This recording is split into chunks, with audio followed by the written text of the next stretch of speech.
P block NCERT का important concept है। इस एक क्वेश्चन से थर्मल स्टेबिलिटी पी ब्लॉक के सारे ग्रुप्स की आपको कॉन्सेप्ट के साथ समझा दूंगा, एक क्वेश्चन से ही सारे ग्रुप्स की पी ब्लॉक में। ठीक है, आ जाओ। क्वेश्चन है which is the correct order of thermal stability for H2E। H2E यहाँ पे जो ऑक्सीजन फैमिली के एलिमेंट्स है वो दे रखा है। अब देखो कॉन्सेप्ट देख लो इसका, उससे सारी चीजें क्लियर हो जाएगी।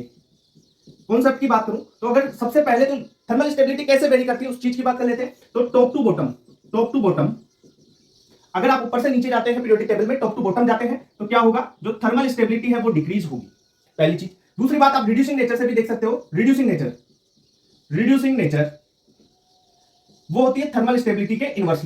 अगर रिड्यूसिंग नेचर पूछे थर्मल स्टेबिलिटी का इनवर्स, ठीक है, ओके। जैसे एग्जांपल मैं लूं, जैसे हेलोजन फैमिली के हाइड्राइड्स की बात कर लूंगा। हेलोजन यानी HF, HCl, HBr, HI।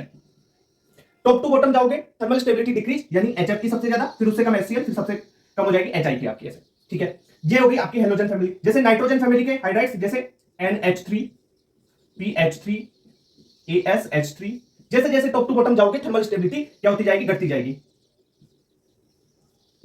SbS3 और बिस्मिथ ये S3। ठीक है, ये बात होगी। जैसे कार्बन में CH4, H4 ना, 4 लगेंगे ना, 4 वैलेंसी है।